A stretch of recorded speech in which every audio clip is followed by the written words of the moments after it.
ഞാനതിന് എന്താ മറുപടി പറയേണ്ടതെന്ന് എനിക്ക് അറിഞ്ഞുകൂടാ.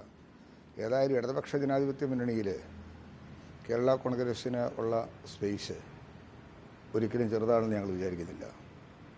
കേരള കോൺഗ്രസിൻ്റെ മുന്നണി പ്രവേശനം ഇടതുപക്ഷ ജനാധിപത്യ മുന്നണിയെ ശക്തിപ്പെടുത്തിയിട്ടുണ്ട്. അത് കഴിഞ്ഞ തെരഞ്ഞെടുപ്പുകൾ വ്യക്തമാണ്. സ്വാഭാവികമായും അത്തരം കാര്യങ്ങൾ ഒരു മുന്നണിയുടെ ഭാഗമായി നിൽക്കുമ്പോൾ അതിനെ ശക്തിപ്പെടുത്തുക, നിലപാടുകൾ സ്വീകരിക്കുക, ഇതൊക്കെയാണ് കേരള കോൺഗ്രസ് നേരത്തെയും ചെയ്തിട്ടുള്ളത്.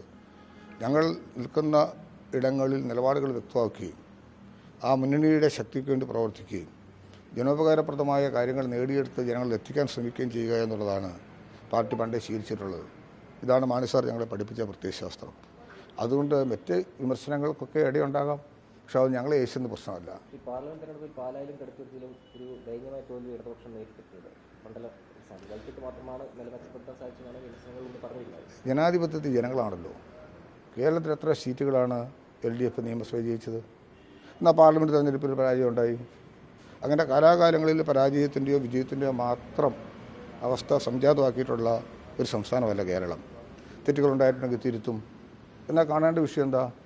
കഴിഞ്ഞ പാർലമെൻറ്റ് തെരഞ്ഞെടുപ്പെടുത്ത് പരിശോധിക്കുമ്പോൾ നമുക്ക് മനസ്സിലാക്കാൻ പറ്റുന്നത് കഴിഞ്ഞ നിയമസഭാ തെരഞ്ഞെടുപ്പുകളേക്കാൾ എത്രയോ വോട്ട് കുറച്ച് കൊണ്ടുവരാൻ കഴിഞ്ഞു എന്നുള്ളതാണ്. പാലായിലും കടുത്തുരുത്തിയിലും.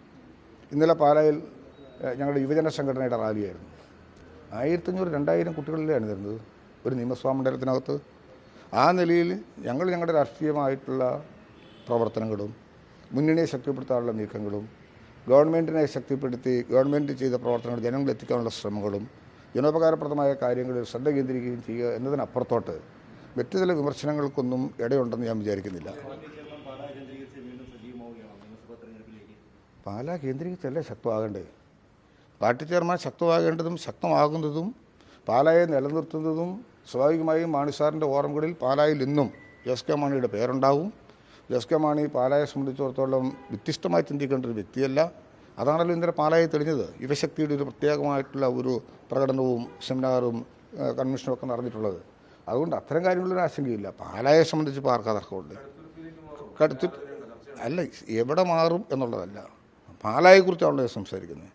പാലായിൽ ജോസ് കെ മാണി അജീയമായ നേതൃത്വ സ്ഥാനത്ത് വന്ന് പാലായും അതോടൊപ്പം കടുത്തുരുത്തി കോൺസ്റ്റിറ്റ്യുവൻസിയും കേരള കോൺഗ്രസ് പാർട്ടിയെ സംബന്ധിച്ചിടത്തോളം ഞങ്ങളുടെ ശക്തമായ 2 കോട്ടകളാണ്. ഇനി അവിടെ എന്താ പ്രശ്നം? അതൊക്കെ രാഷ്ട്രീയപരമായ അവലോകനങ്ങളിലൂടെ കണ്ടെത്തി മുന്നോട്ട് പോകും. അതില്ല എന്ന് തെളിയിക്കപ്പെടുന്നതിൻ്റെ ആദ്യപടിയാണ് ഇന്നലെ പാലായെ കണ്ടത്. താമസിയാതെ കടുത്തുരുത്തിയിലും അത്തരത്തിലുള്ള യുവജന സമ്മേളനങ്ങളും പ്രകടനങ്ങളും ഒക്കെയായി ജനങ്ങളെ ബോധവൽക്കരിച്ച് ഞങ്ങളുടെ പാതയിൽ എത്തിച്ച് ശക്തിയാർജിച്ച് ഇടതുപക്ഷ ജനാധിപത്യ മുന്നണിയെ ശക്തിപ്പെടുത്തുന്നതോടൊപ്പം കേരള കോൺഗ്രസിൻ്റെ ബേസും വർദ്ധിക്കും. അത് മുന്നണിക്കകത്തെ എല്ലാ കക്ഷികൾക്കും സഹായകമാകും. ഒരു മുന്നണിയിൽ നിന്നുകൊണ്ട് ഒരു കക്ഷിയെയും വിമർശിക്കുവാൻ കേരള കോൺഗ്രസ് തയ്യാറല്ല.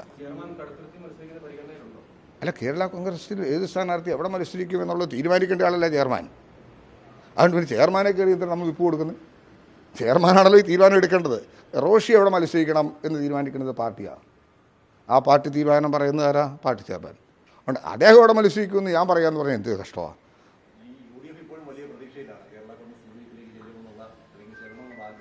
വളരെ സന്തോഷത്തോടുകൂടിയാണ് സ്വീകരിക്കുന്നത്. അതിൻ്റെ കാരണം അങ്ങനെയൊരു തോന്നലുണ്ടായത് വളരെ നന്നായി. കേരള കോൺഗ്രസ് മുന്നണി വിട്ടുപോയൊരു പാർട്ടിയല്ല. കേരള കോൺഗ്രസ്സിനെ എന്തിനാണ് മുന്നണിയിൽ തുടരാൻ അർഹതയില്ല എന്ന് വാക്കുപയോഗിച്ച് പുറന്തള്ളിയത് എന്നതിനെക്കുറിച്ച് ഞങ്ങൾ ഗവേഷണവും അതുപോലെ തന്നെ ഇതുമായി ബന്ധപ്പെട്ട് എല്ലാ പഠനങ്ങളും നടത്തിയിട്ട് ഞങ്ങൾക്ക് മനസ്സിലാക്കാൻ പറ്റുന്നില്ല. 10-40 വർഷക്കാലം മുന്നണിയുടെ ഭാഗമായിരുന്നൊരു പാർട്ടിയെ നിങ്ങൾ UDF തുടരാൻ അർഹതയില്ല എന്നുള്ള വാക്കുപയോഗിക്കുന്നതിന് എത്ര തെറ്റായി വരും. ഈ മുന്നണി നിങ്ങളെ പുറത്താക്കിയിരിക്കുന്നു എന്ന് പറഞ്ഞാൽ പോലും കേൾക്കുമ്പോൾ രസമുണ്ട്. അർഹതയില്ല എന്ന് പറഞ്ഞാൽ എന്തുമാത്രം ഒരു ബുദ്ധിമുട്ട് സഹിച്ച കാര്യമായി പോയി. അന്ന് ഞാൻ ചാനലിലെ കരഞ്ഞുകൊണ്ടാകേണ്ടത് വലിയ വിഷമത്തോടു കൂടി. പക്ഷേ പാർട്ടിയുടെ നിലപാട് വേണം. ഞങ്ങൾ ചെയ്ത പ്രവർത്തനങ്ങൾക്ക് സ്വീകാര്യത വേണം. ജനങ്ങളിൽ അർപ്പിതമായ വിശ്വാസം നിലനിർത്തണം.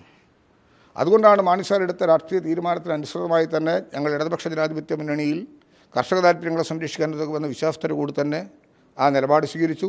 അതിനൊത്ത മാറ്റം കേരളത്തിൽ ഉണ്ടാക്കാനായിട്ട് കഴിഞ്ഞു. കേരളത്തിൻ്റെ വികസന കാര്യത്തിൽ ഞങ്ങളുടേതായ പങ്കാളിത്തം ഞങ്ങൾക്ക് കൊടുക്കാനായിട്ട് കഴിഞ്ഞു. അതുകൊണ്ട് ഇടതുപക്ഷ ജനാധിപത്യ മുന്നണി ഒറ്റക്കെട്ട. അതിലെ കക്ഷികൾക്ക് തമ്മിൽ അഭിപ്രായ വ്യത്യാസമുണ്ടെന്ന് ഞാൻ വിചാരിക്കുന്നില്ല.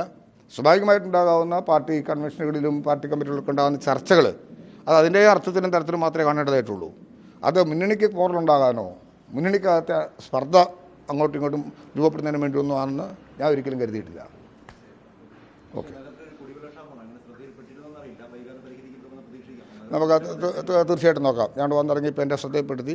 അത് സ്വാഭാവികമായിട്ടും ഇവിടെ ഡിപ്പാർട്ട്മെൻറ്റുകൾ അപ്പോൾ തന്നെ കാര്യങ്ങൾ ചെയ്തിട്ടുണ്ടാകും. എല്ലാ കാര്യങ്ങളും കൃത്യമായി നോക്കിക്കൊണ്ട് തന്നെയാണ് പോകുന്നത്. പക്ഷേ കൊച്ചിയിലെ പ്രശ്നങ്ങൾ പരിഹരിക്കുന്നതിന് നമുക്കിനിയും കുറേ നല്ലവണ്ണം ജോലി ചെയ്യേണ്ടതായിട്ടുണ്ട്.